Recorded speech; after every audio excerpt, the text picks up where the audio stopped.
আগামীকাল ৩ জীবনকর্তার মার প্রয়াত বার্ষিকী। সেই উপলক্ষে মিস্টার নামজনের নিমন্ত্রণে নিকট আত্মীয়দের উপস্থিতি দেখা যাচ্ছে জীবন নিবাসে। ছড়িয়ে ছিটিয়ে যার যার মতো ঘুরে ফিরে সময় পার করছে আত্মীয় মহল। কেউ কাজ হাত লাগিয়েছেন, কেউ বা সমালোচনায় ব্যস্ত। মিসেস রোজ এখন আসেনি, তবে জানিয়েছেন কালকে সময় মতো চলে আসবে। জটিল একটা কেসের দায়িত্ব ওনার ঘাড়ে, তাই আর সময় করে উঠতে পারেননি। নিমন্ত্রিত মানুষের আপ্যায়ন ত্রুটি না রাখতে ৩ জীবনকর্তা এক একজন এক এক দায়িত্ব নিয়েছেন এবং কাজ ভাগ করে ওনারা সেসব কাজে ব্যস্ত। ঘড়িতে সময় সকাল 10:30। জাঙ্কুক আর মিস্টার কাই বাজার সাজারের কাজ সেরে কেবল বাসায় ফিরেছে। প্রচন্ড গরমে যান যায় যায় অবস্থা। পরনের টি শার্ট ভিজে জবজব করছে। আর সকাল থেকে সূর্যটা যেন মাত্র একটু ক্ষেপে আছে। রাগের বহিঃপ্রকাশ হিসেবে, গরমের তীব্রতা দুর্ভোগ হিসেবে উগড়ে দিচ্ছে জনজীবনে। এদিকে এত মেহমান, এত গল্প কথা, হাসাহাসি শব্দে মেজাজটা যেন আপনা আপনি চিরচির করে বেড়ে যাচ্ছে। অসহ্য লাগছে সবকিছু। গত রাতে ঠিকঠাক ঘুম পুরো না হওয়ার কারণে মাথা ভার হয়ে আছে, চোখ লাল হয়ে আপনা আপনি বুঝে আসছে। তবুও নির্বিকার হয়ে মেজে চাচ্ছের সঙ্গে বাজারের কাজ সারলো জাঙ্কুক। ডেকোরেটের লোকদের কাজ বুঝিয়ে দিল। লিস্ট দেখে যেগুলো মিস গেছে সেগুলো নতুন করে লিস্ট করলো। আবার বাজারে গিয়ে সেগুলো এনে বাবুর্চিদের হাতে ধরিয়ে বুঝিয়ে দিতে হবে। ড্রয়িং রুমে অনেক মানুষের উপস্থিতি দেখে মিস্টার কাই নিজেও ফ্রেশ হওয়ার জন্য সোফা ছেড়ে উঠে দাঁড়িয়ে জাঙ্কুককে বললে, যা ফ্রেশ হয়ে রেস্ট নে, একটু পরে আবার যেতে হবে। এই কথা বলে মিস্টার কাই চলে গেলে অগত জাঙ্কুকও উঠে দাঁড়ালো। উকি ঝুঁকি মেরে মা কিংবা বুড়িদের কাউকে দেখতে পেল না। এত গরমে বাড়ি থেকে এলো, কেউ যে এক গ্লাস পানি দেবে তাও কারো হুঁশ নেই। রান্নাঘরের সামনে আত্মীয়দের জটলা দেখে নিজেও সেদিকে গেল না। ক্লান্ত শরীরে সিঁড়ি বেয়ে উপরে ওঠার সময় দেখা হলো জিমিনের সঙ্গে। জিমিনকে দেখে বিরক্ত স্বরে বলল, সবগুলো একসাথে কোথায় হারাস তোরা? কাজের সময় একটাকেও পাওয়া যায় না। সুগা ভাইয়াকে মেডিসিন দিতে গিয়েছিলাম। মা কোথায় দেখেছিস? বড় মা রান্নাঘরে আছে বোধহয়। মাকে গিয়ে বল আমার খাবারটা উপরে পাঠিয়ে দিতে। ঠিক আছে। এই কথা বলে জাঙ্কুক পাশ কাটিয়ে রুমে চলে গেল। ওকে যেতে দেখে জিমিন ওনার থাকা ফোনটা শক্ত করে ধরে শ্বাস ছাড়লো। ভাগ্যে ধরা পড়েনি, নয়তো তের ফোনটার মতো তার ফোনটা অকালে অক্কা পেত। সে আশেপাশে তাকে ফোন কানে ধরে পরে কথা বলবে বলে কল কেটে দিল। তারপর আগে ছুটলো রান্নাঘরে। জাঙ্কুক ভাইয়ের আদেশ মানে সঙ্গে সঙ্গে করা প্রয়োজন, নয়তো বাস কখন কোন দিক দিয়ে আসবে তা বলা মুশকিল। বাড়ির গৃহিণীরা রান্নাঘরে বসে গল্পে গল্পে অনুষ্ঠানের জন্য আনা বাজার সাদাই গুছিয়ে রাখছে। এখানে তে এবং আয়ু আছে। আয়ু মায়ের হাতে হাতে কাজ গুছিয়ে দিলেও তে বসে বসে কিসমিস চিবাচ্ছে। তার মন মেজাজ খুব খারাপ, এতটা খারাপ কেউ কিছু বলে ঠিকই উঠছে। তর্ক করছে, ঝগড়াও হয়েছে দুজনের সঙ্গে। তারপর সকাল থেকে গাঢ় হয়ে রান্না করে বসে আছে। এখান থেকে শহরে কারোর সঙ্গে কথাও বলেনি, কারণ কড়া ভাবে আদেশ জারি করা হয়েছে তাকে যেন স্মার্টফোন কিনে না দেওয়া হয়। যে দিবে আগে তার বিচার হবে, তারপর তে। এই সিদ্ধান্তের পরপরই বিশেষ বিবেচনায় মত পরিবর্তনও করা হয়েছে।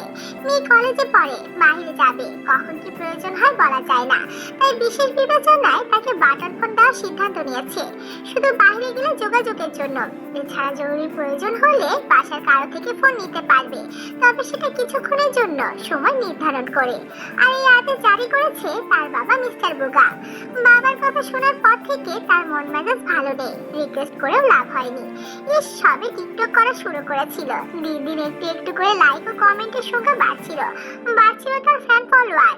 আর এখনই ফোন হারাতে হলো। ও থুরি, তার ফোন তো হারায়নি, আজকে ভেঙে ফেলা হয়েছে। তা আবার কে ভেঙেছে? এবারে শুদ্ধ পুরুষ।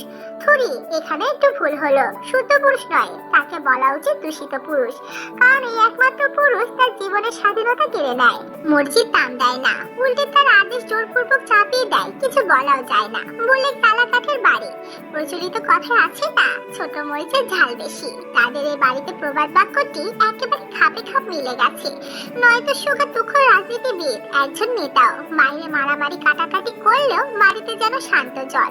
কই কারো সঙ্গে উদ্বিহেভ করে না, রাগ দেখায় না, যখন তখন মারে না, ধমকায় না।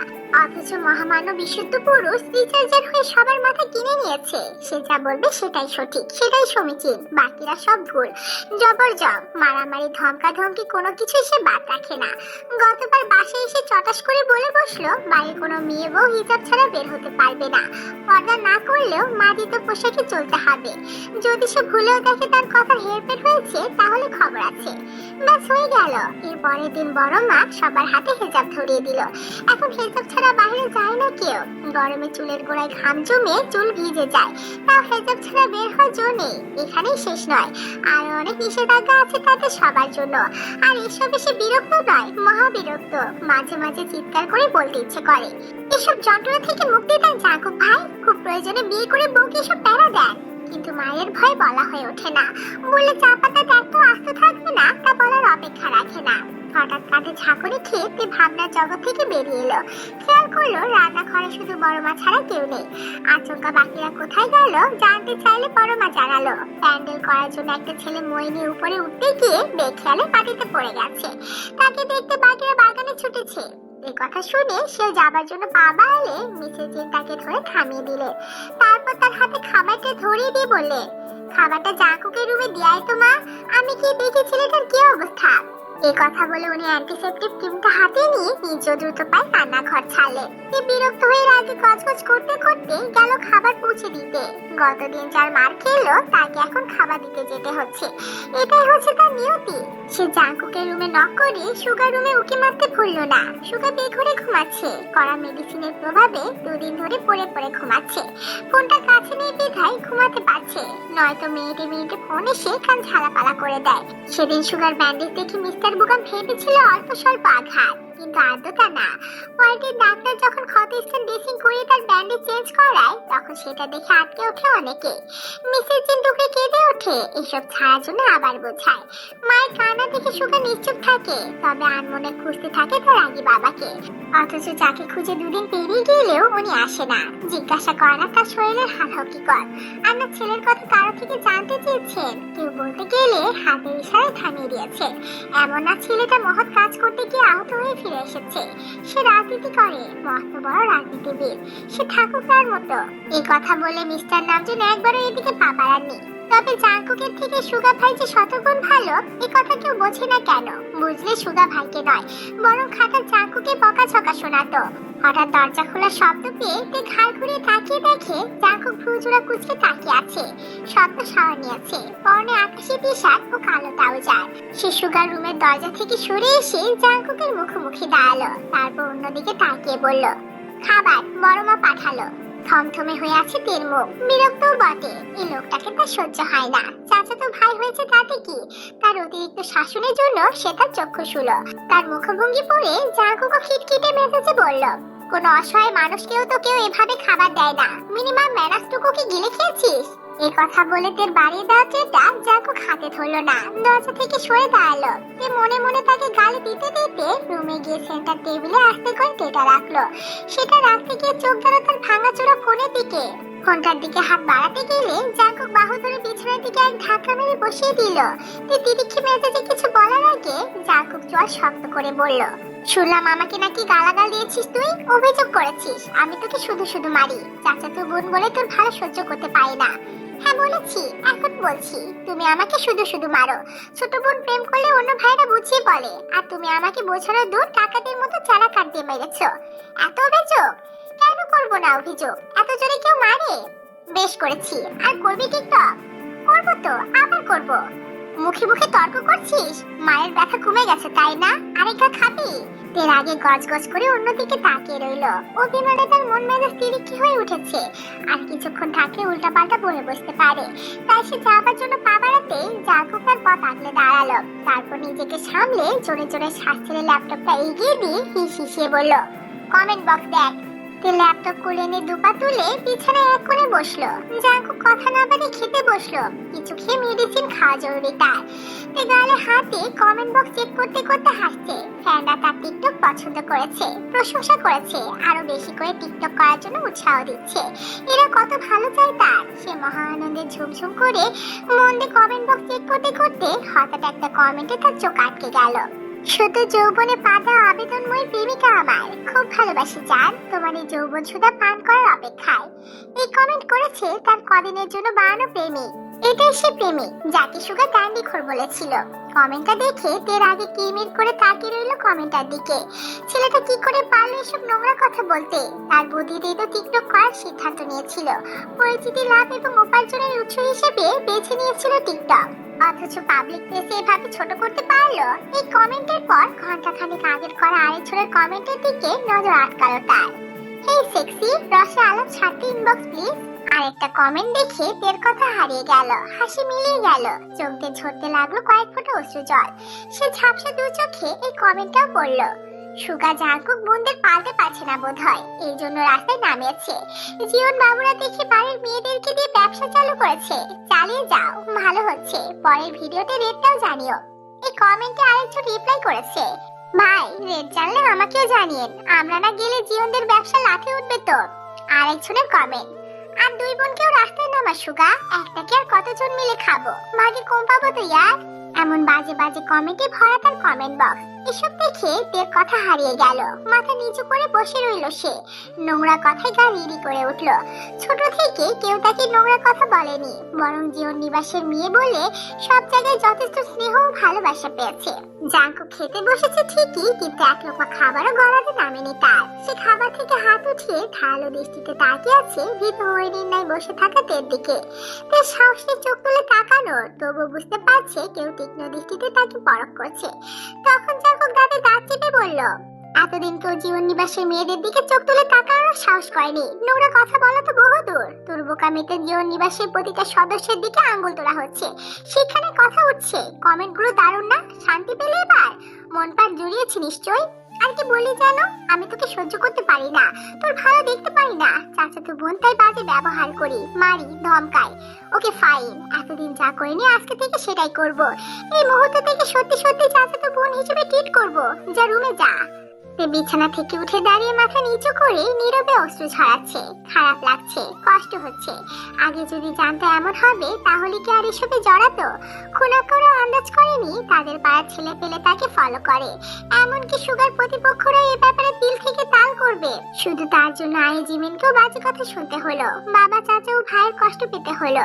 তাতে শিক্ষার প্রশ্ন উঠলো, বাবা তাহলে কমেন্টগুলো দেখে এত খেপেছে, নতুবা উনি তো কখনো এত কঠিন ব্যবহার করে না। সব দোষ তার কারণে এত কিছু। এসব ভেবেতে ফুপাতে ফুপাতে কিছু বলার আগে জাঙ্কু কাঁচের গ্লাসটা মেঝেতে ছুঁড়ে মেরে চিৎকার করে বলল, যেতে বলেছি, দূর হ চোখের সামনে থেকে। ভাইয়া, যাবি তুই? শেষ কথাটা জাঙ্কুক এত জোরে চিৎকার করে বলেছে যে এতে দাঁড়িয়ে থাকা সাহস করলো না। ধমকে চমকে উঠেছে, ভয়ে বুক ধরপড় করলেও দুটো বেরিয়ে তার রুমে গিয়ে দরজা আটকে কাঁদতে লাগলো। আজ একটু বেশি সাহস দেখিয়ে ফেলেছে, মুখে মুখে তর্কও করেছে। কাঁদতে কাঁদতে এক পর্যায়ে চোখ মুখ ফুলে লাল বর্ণ ধারণ করলো তার। তাকে মারার পিছনে এত বড় ঘটনা লুকিয়ে আছে সেও জানতো না। সব জেনে শুনে এখন নিজের কাছে খারাপ লাগছে, গিল্টি ফিল হচ্ছে। বাবা চাচাদের এতদিনের অর্জিত সম্মানে আঙুল উঠায় নিজেকে বিবেকহীন মনে হচ্ছে। সকালে বাবার করুণ ব্যবহারের মানে বুঝতে পারছে সে। তার মানে নোংরা কমেন্ট গুলো বাবা দেখেছে, তাকেও খারাপ ভেবেছে। এখন বাবার সামনে দাঁড়াবে কিভাবে, কি জবাব দেবে? তাছাড়া চোখে ওই কমেন্টটা ভাসছে। সুগার জাঙ্কুক বোনদের পালতে পারছে না বোধ হয়, এই জন্য রাস্তায় নামিয়েছে। জীবন বাবুরা দেখে বাড়ির মেয়েদের দিয়ে ব্যবসা চালু করেছে। চালিয়ে যাও, ভালো হচ্ছে। পরের ভিডিওতে রেটটা জানিও। ছি, এসব বলার কথা নাকি শোনার কথা? এসব ভাবতে ভাবতে তার কান্নার দিক বাড়লো। সময় কাটলো, মেলা গড়িয়ে দুপুর হলো, তবু নিচে নামলো না সে। রুমের দরজা বন্ধ করে কাঁদতে কাঁদতে সময় পার করলো। দুপুরে খেতে ডাকলে জানালো শাওনে নিজে নিয়ে খেয়ে নিবে।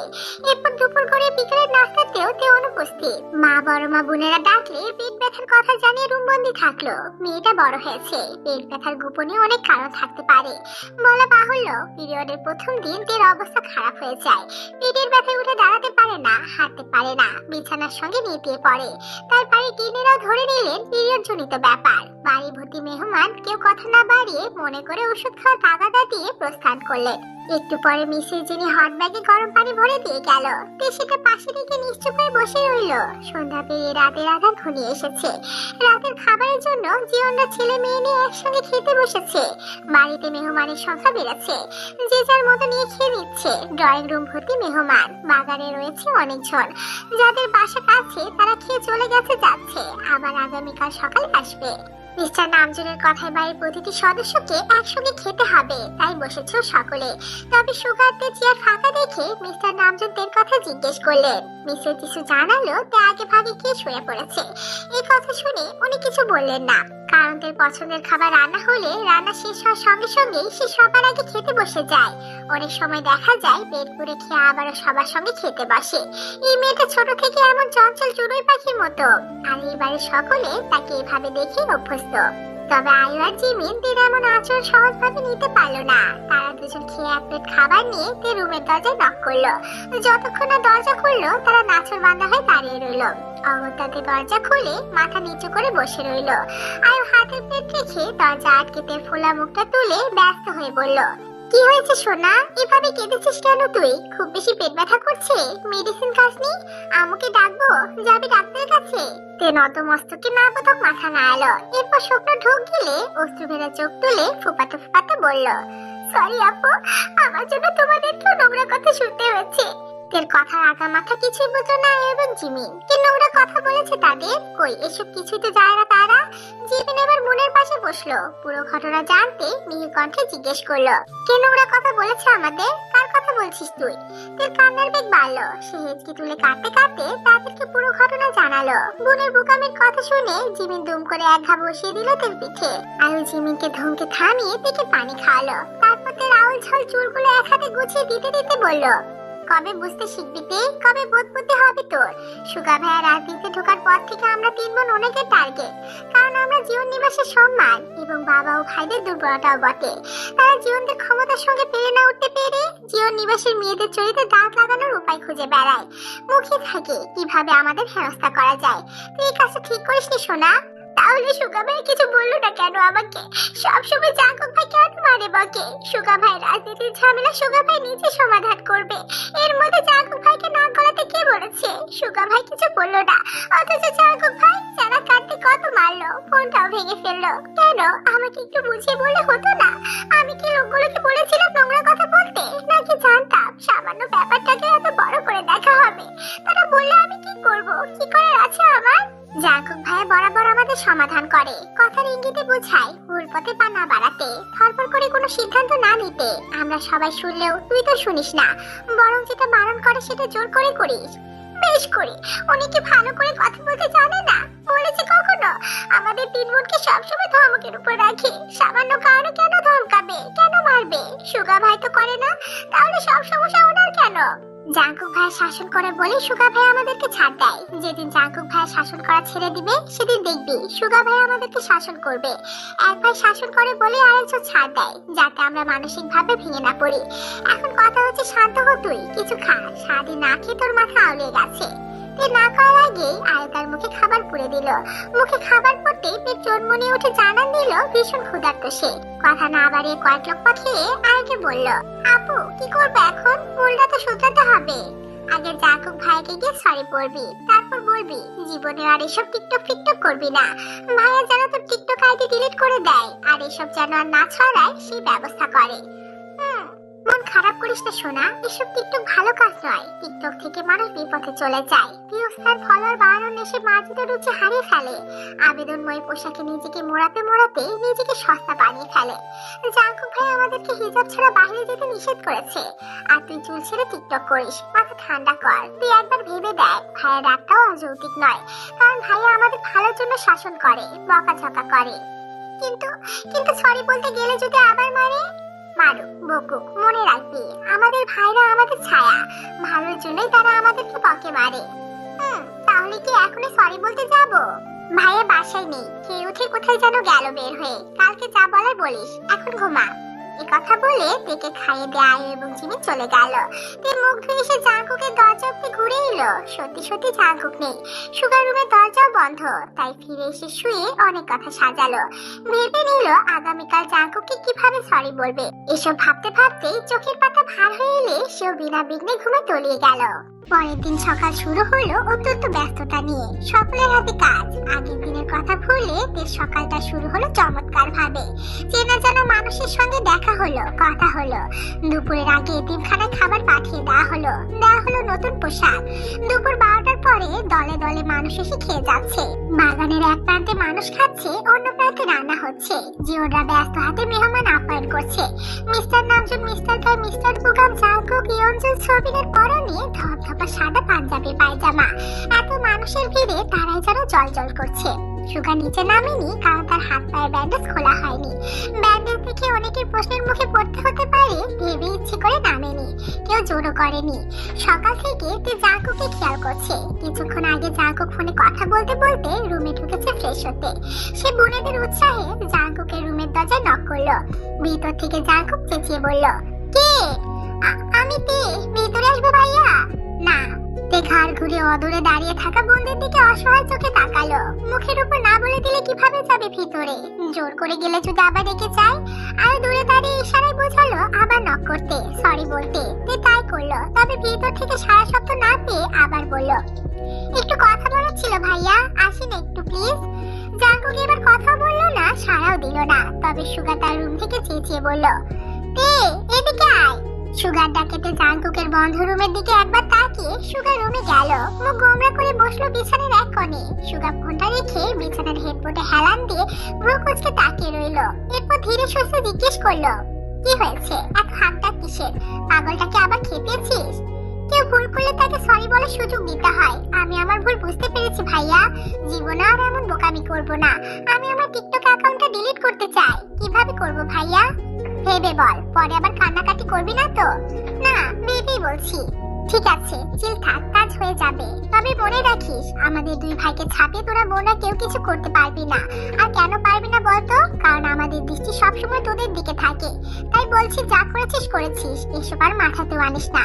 ছোট বলে একবার মাফ করা যায়, বারবার না। আর হবে না ভাইয়া। গুড। আর এসব নিয়ে মন খারাপ করে থাকতে যেন না দেখি। আমরা আছি। এই কথা শুনেতে মিষ্টি করে হাসলো। এতক্ষণে বুকের ভারটা যেন কমে আসলো। শান্তি লাগছে এখন। একজনকে বলে তো ঝামেলা মেটানো গেল, আরেকজনকে না হয় পরে সামলানো যাবে। এই কথা ভেবে সে সুগার রুম থেকে বেরিয়ে বোনদের সঙ্গে তাদের রুমে গেল। তিনজনে গাল গপ্পে মেতে উঠলো। নিচে অনেক মানুষ, তাই কি আর নিচে না গিয়ে মুভি দেখতে বসলো। মুভি দেখতে দেখতে অনেকটা সময় পার করে সন্ধ্যার আজানের পর তিনজনে একসাথে নিচে নামলো। খাওয়া এবং খাওয়ানোর পর্ব শেষ। অনেক মেহমান চলেও গেছে। যারা আছে কাল সকালে চলে যাবে। মিসেস জিন ব্যস্ত হাতে খাবার প্যাক করছে দেখে তে রান্নাঘরের দিকে পা বাড়ালো। জিজ্ঞেস করলো, এগুলো কাকে পাঠাবে বড় মা? জাঙ্কুক চলে যাবে, তাই দিয়ে দিচ্ছি। আজই? হ্যাঁ, ল্যাবে নাকি জরুরি কাজ পড়ে গেছে। এই কথা বলতে বলতে তড়ি ঘড়ি করে জাঙ্কুক নেমে এলো। বাবা চাচার থেকে বিদায় নিয়ে মায়ের কাছে আসতে তের সঙ্গে চোখাচোখি হলো। সে দ্রুত চোখ সরিয়ে মাকে বলল, সারাদিন কাজ করেও কাজ শেষ হচ্ছে না তোমার? বললাম না একটু রেস্ট নিতে। এই তো হয়ে গেছে, এখনই যাচ্ছি বাবা। সবাইকে নিয়ে সাবধানে থেকো, বের হচ্ছে আমি। এই কথা বলতে বলতেই মিসেস জিন জাঙ্কুকের দিকে একটা ব্যাগ এগিয়ে দিল। এসব দিতে না করার পরও দিয়েছে দেখে খুব বিরক্ত হলো সে। ছেলের বিরক্ত মাথা মুখ দেখে মিসেস জিন তার মাথায় পিঠে স্নেহের হাত বুলিয়ে বলল, এবার তাড়াতাড়ি আসিস আব্বা, গেলে তো বাড়ি আসার কথা মনে থাকে না। আর বেশি কিছু দেয়নি তো, তিন পাগলের জন্য অল্প একটু খাবার দিয়েছি, ওরা তো এলো না তাই। জাঙ্কুক আর কথা বাড়ালো না। সময় দেখে ব্যাগটা নিয়ে ভাই বোনদের উদ্দেশ্য করে বলল, আমার রুমে গিফট বক্স আছে, যার যারটা নিয়ে নিস। আমার কানে যেন কারো নামে অভিযোগ না আসে। কথা বলতে বলতে সে বাসা থেকে বেরিয়ে গেল। গিফটের কথা শুনে ইয়নজুন, সুবিন, তেয়ায়ু এবং জিমিন একে অপরের মুখ চাঁচিয়ে করে ছুটতে শুরু করলো। বড় সাবধান করলেও শুনলো না। হুড়মুড় করে সিঁড়ি বেয়ে উঠে গেল জাঙ্কুকের রুমে। জাঙ্কুকের রুমের সেন্টার টেবিলের উপর যার যার নামে গিফট বক্স রাখা। ইয়নজুন, সুবিন, আয়ু এবং জিমিন যার যার নামের গিফট বক্স তুলে নিল। এর নামে কোনো গিফট বক্স নেই দেখে খুব অবাক হলো সকলে। কোনোবার এমনটা তো হয় না। তবে তে কথা বাড়ালো না, শুধু মন খারাপ করে নিজের রুমের দিকে হাঁটা ধরলো।